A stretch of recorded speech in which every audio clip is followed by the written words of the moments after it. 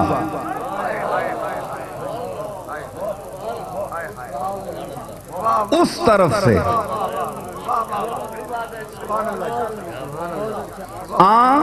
سو اس طرف سے، ایک ہے نا اس طرف سے دنیا، غم روزگار، غم روزگار نہیں، غم یار،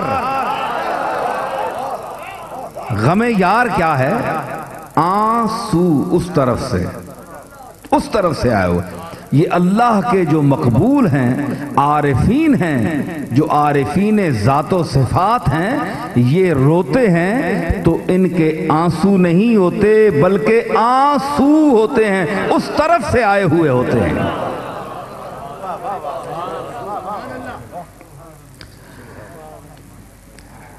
اسی لیے خسرو نے کہا تھا، دیکھو نا، لوگ کہتے ہیں جناب یہ صوفیوں کا کلام کیوں پڑھتے ہیں؟ تو آپ کا کلام پڑھیں، آپ نے تو کچھ کہا ہی نہیں ہے، آپ نے تو اس قابل کوئی بات ہی نہیں کہی جو قابل ذکر ہو، تو ہم نے صوفیوں کا کلام پڑھنا ہے، جو عارفین ہیں، جو اللہ کی معرفت رکھتے ہیں، جو رسول سے عشق رکھتے ہیں، ہم نے ان کا کلام پڑھنا ہے نا۔ ہمیں خسرو نے تو نہیں کہا، صوفیاء نے تو نہیں کہا کہ ہمارا کلام پڑھیں، ہم خود پڑھتے ہیں، ہمارا جی چاہتا ہے، کیونکہ اس میں نئی بات ہے۔ حضرت امیر خسرو اسی آنسو پر کہتے ہیں،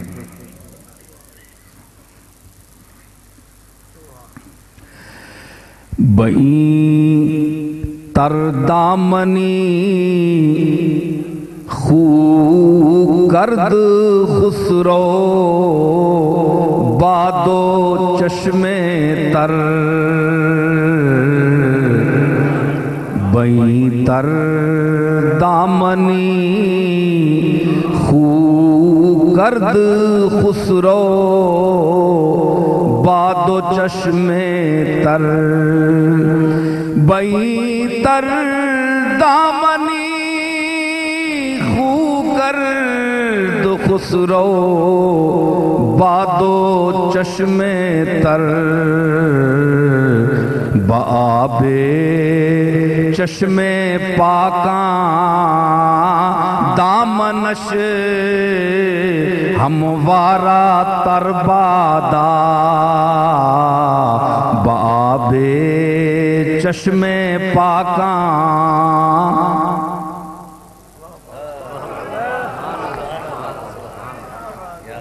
بئیں تر دامنی خو کرد خسرو بادو چشم تر، خسرو یہ رات دن جو روتا ہے، خسرو یہ رات دن جو روتا ہے تو اس کے اندر کچھ نہ کچھ ہوتا ہے۔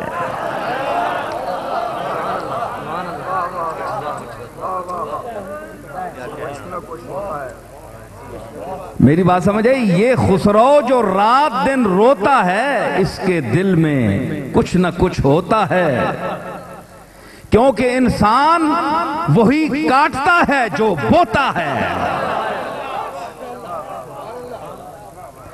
جنہوں نے درد بویا انہوں نے آنسوؤں کی فصل کاٹی۔ میں نے کیا کہا؟ جنہوں نے درد بویا